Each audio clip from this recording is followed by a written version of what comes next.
Assalamualaikum warahmatullahi wabarakatuh. Kami dari kelompok 10 yang beranggotakan saya Amelia Inayah dan teman saya Darmawan Ilham Prakoso akan mempresentasikan makalah kami yang bertema Konsep Pendidikan Islam pada Masa Reformasi. Langsung saja, pendidikan Islam berasal dari kata tarbiyah yang artinya memelihara, membesarkan dan mendidik serta mengajar atau alama. Sedangkan masa reformasi yaitu suatu masa di mana terjadi perubahan besar dan menyeluruh. Adapun kebijakan-kebijakan yang terjadi pada masa reformasi yaitu pertama, kebijakan tentang pendidikan Islam sebagai bagian dari sistem pendidikan nasional. Yang kedua, kebijakan tentang peningkatan anggaran pendidikan. Yang ketiga, program wajib belajar selama 9 tahun. Yang keempat, penyelenggaraan sekolah bertaraf nasional.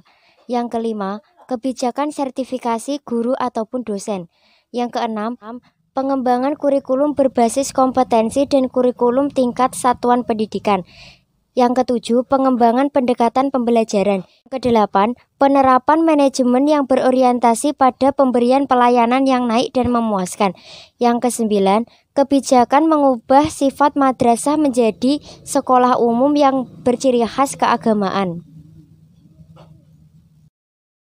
Saya akan melanjutkan presentasi dari saudari Amel, poin yang B, yaitu orientasi pendidikan Islam.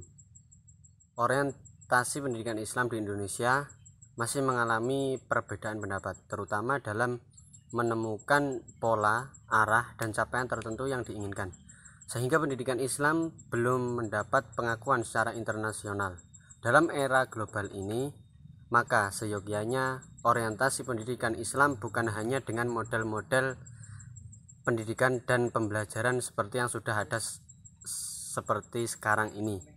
Yang seharusnya terus-menerus dilakukan adalah adanya reformasi atau pembaharuan dan inovasi serta kerja keras untuk memperbaiki kelemahan dan kekurangan menuju langkah baru ke arah kemajuan dan perkembangan sesuai dengan tuntutan zaman, sehingga pemerataan, mutu, relevansi, dan efektif serta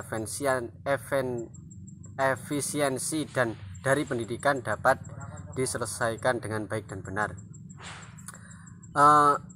Secara ringkas, pendidikan Islam harus memenuhi dirinya dalam hal yang pertama, pendidikan Islam harus mampu menanamkan nilai-nilai agama kepada anak didik dan membimbing peran sosialnya untuk membendung nilai-nilai budaya luar yang mengarah pada dehumanisasi. Kedua, pendidikan Islam harus mampu menanamkan ide dan gagasan keagamaan yang dipadukan dengan sains dan teknologi kepada anak didik untuk merealisasikan budaya duniawi dan budaya agamis secara integratif. Ketiga, pendidikan Islam harus mampu mengintegrasikan antara ilmu pengetahuan umum dan agama berada dalam satu wawasan yang bertumpu pada konsep tauhid.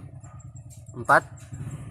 Pendidikan Islam harus mampu menyiasati perkembangan dan perubahan sosial yang didorong oleh ilmu pengetahuan dan teknologi sekaligus pemecahannya. Kelima, lembaga pendidikan Islam hendaknya tidak hanya mengembangkan ilmu keagamaan semata, tetapi juga ilmu umum secara integrasi. Yang terakhir, pendidikan Islam harus mampu menanamkan sikap positif anak didik terhadap etos kerja, manusia dan alam, serta tanggung jawab kemasyarakatan dan kebangsaan. Sekian presentasi dari kelompok 10, kurang lebihnya kami mohon maaf yang sebesar-besarnya. Apabila ada pertanyaan, silahkan menyesuaikan dari langkah-langkah pertanyaan yang dipimpin oleh moderator. Terima kasih. Sekian, wassalamualaikum warahmatullahi wabarakatuh.